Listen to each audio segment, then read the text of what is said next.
School of agriculture and rural development 60 কর্তৃক পরিচালিত bachelor of agriculture education প্রোগ্রামের সুপ্রিয় শিক্ষার্থী ও দর্শক শ্রোতাবৃন্দ, আপনাদের সবাইকে আন্তরিক শুভেচ্ছা। আজ আমরা আলোচনা করব BAE 1201 কৃষি পরিচিতি ও পরিবেশ কোর্সের ইউনিট 2 এর পার্ট 2.5 থেকে মৃত্তিকা দূষণ বা সয়েল পলিউশন নিয়ে। শিক্ষার্থী বন্ধুরা, আসুন শুরুতেই জেনে নিই কী বিষয় থাকছে আজকের আলোচনায়। মৃত্তিকা দূষণ কী? মৃত্তিকা দূষণের প্রধান নিয়ামকসমূহ কী কী? মৃত্তিকা দূষণ কীভাবে ঘটে এবং মৃত্তিকা দূষণ রোধে করণীয় কী? মৃত্তিকা অতীব গুরুত্বপূর্ণ একটি প্রাকৃতিক সম্পদ। কৃষি উৎপাদনের অন্যতম প্রাথমিক উপাদান হল মৃত্তিকা।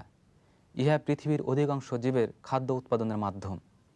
পৃথিবীর অনেক মৃত্তিকাই প্রাকৃতিকভাবে উর্বর, আবার অনেক মৃত্তিকা মানুষের বৈজ্ঞানিক পরিচর্যার ফলে উচ্চ উর্বরতার মাত্রা অর্জন করেছে। এই মৃত্তিকায় আবার মানুষের দৈনন্দিন কাজ ও অন্যান্য প্রাকৃতিক উপায়ে বিভিন্নভাবে দূষিত হচ্ছে। নতুন নতুন প্রযুক্তির উদ্ভাবন ও মানুষের প্রয়োজনে তার অবিবেচিত ব্যবহার উর্বর মৃত্তিকাকে কলুষিত করছে। ফলশ্রুতিতে একদিকে যেমন মৃত্তিকার উর্বরতা কমে যাচ্ছে, তেমনি অন্যদিকে মৃত্তিকা ফসল চাষে অনুপযোগী হচ্ছে।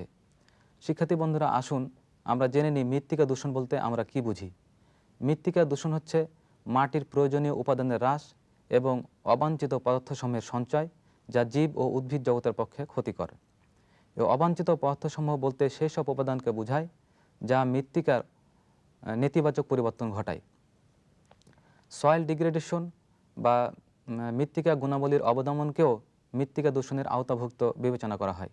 এছাড়াও বিভিন্নভাবে মৃত্তিকা দূষণ ঘটে থাকে, যেমন নগরায়ন, অধিক হারে জনসংখ্যা বৃদ্ধি, প্রত্যক্ষ ও পরোক্ষভাবে মৃত্তিকা দূষণ ঘটে থাকে। এই মৃত্তিকা দূষণের ফলে মৃত্তিকার ব্যবহারিক মূল্য হ্রাস পায়। শিক্ষার্থী বন্ধুরা, আসুন আমরা জেনে নিই মৃত্তিকা দূষণের প্রধান নিয়ামকসমূহ কী কী। বিভিন্ন ধরনের ভূমিক্ষয়, বন্যা, অনিয়ন্ত্রিত সেচ ও নিকাশ, আপাদনাশক, রাসায়নিক সার ও উচ্চ ফলনশীল জাতের নিবিড় ব্যবহার, মৃত্তিকার অম্লতা বৃদ্ধি, সেচ পানির ব্যবহারে মৃত্তিকা লবণাক্ততা ও ক্ষারকতা বৃদ্ধি, মরুকরণ, অপরিকল্পিত কৃষিভূমির ব্যবহার, পলিথিন ব্যাগের যথেচ্ছ ব্যবহার, শিল্প বর্জ্য, পৌর ও গ্রামীণ বর্জ্য, তেজস্ক্রিয় আবর্জনা ইত্যাদি। শিক্ষার্থী বন্ধুরা, এতক্ষণ আমরা মৃত্তিকা দূষণ কী এবং মৃত্তিকা দূষণের প্রধান নিয়ামকসমূহ কী কী এ সম্পর্কে জানলাম। আসুন আমরা এখন জেনে নিই কীভাবে মৃত্তিকা দূষণ ঘটে। বিভিন্নভাবে মৃত্তিকা দূষণ ঘটে থাকে, যেমন মৃত্তিকা দীর্ঘ সময় পানির নিচে পড়ে থাকা কিংবা দূষিত পানি দ্বারা সেচ প্রদানে মৃত্তিকা দূষণ ঘটে। কৃষিক্ষেত্রে অপরিকল্পিতভাবে রাসায়নিক সার ও কীটনাশকের ব্যবহার প্রতিনিয়তই মৃত্তিকা দূষিত করে তুলছে। বিভিন্ন আপাদনাশকের যথেচ্ছ ব্যবহার।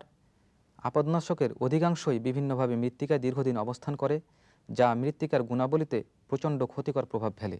এদের প্রভাবে মাটিতে অবস্থানকারী উপকারী জীবাণুরা বেঁচে থাকতে পারে না।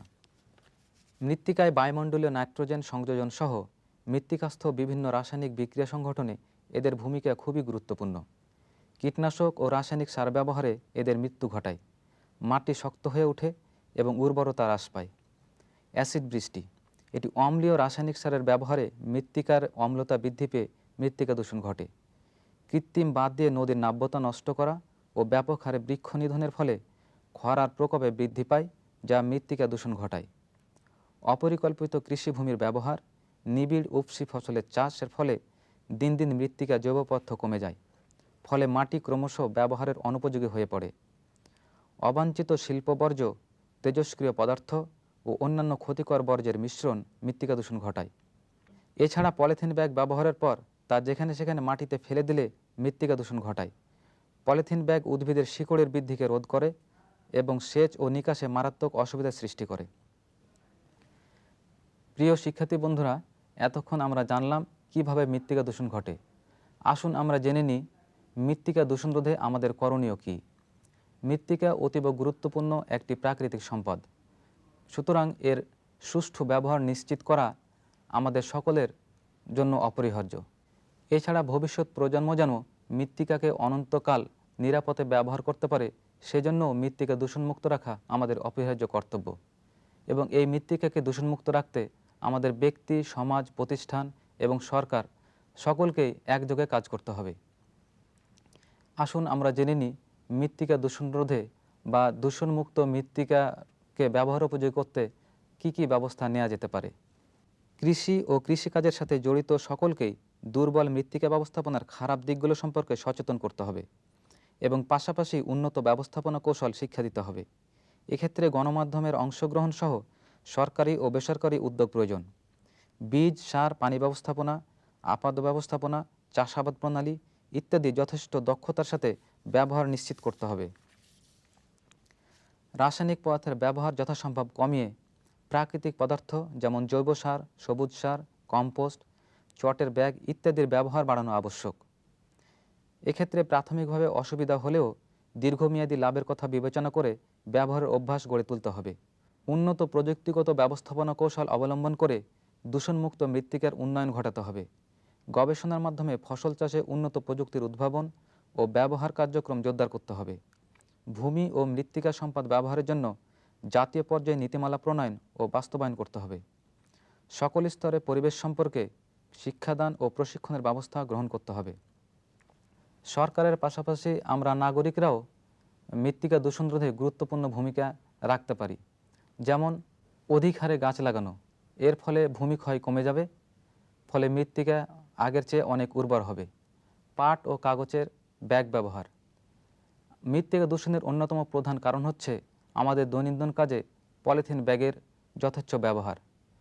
অধিক হারে পাট ও কাগজের ব্যাগ ব্যবহারের ফলে এ পলিথিনের কারণে যে মৃত্তিকা দূষণ হয় তা রোধ করা সম্ভব। বিভিন্ন বর্জ্য পদার্থের সঠিক ব্যবস্থাপনা।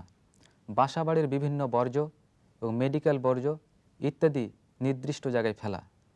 এই বর্জ্য পদার্থ সঠিক ব্যবস্থাপনার জন্য সরকার কর্তৃক বিভিন্ন পদক্ষেপ বাস্তবায়নের জন্য আমাদের সচেষ্ট থাকা দরকার। এভাবে আমরা জনগণ সরকারের পাশাপাশি মৃত্তিকা দূষণ রোধে গুরুত্বপূর্ণ ভূমিকা পালন করতে পারি। পরিশেষে বলা যায়, দেশের প্রতিটি উপজেলায় মৃত্তিকা দূষণ রোধে একটি সমন্বিত পরিকল্পনা করে উন্নত প্রযুক্তি উদ্ভাবন এবং এর স্বতঃস্ফূর্ত বাস্তবায়ন ঘটানোর মাধ্যমে মৃত্তিকা দূষণের ফলে আমাদের যে ক্ষতি তা পুষিয়ে নেওয়াটা এখন সময়ের দাবি। শিক্ষার্থী বন্ধুরা, আমরা ইতিমধ্যে আলোচনার শেষ পর্যায়ে এসে গেছি। মৃত্তিকা দূষণ শিরোনামে আজকের এই আলোচনার উপর আপনাদের কোনো জিজ্ঞাসা থাকলে সরাসরি আমাদের সাথে যোগাযোগ করতে পারেন।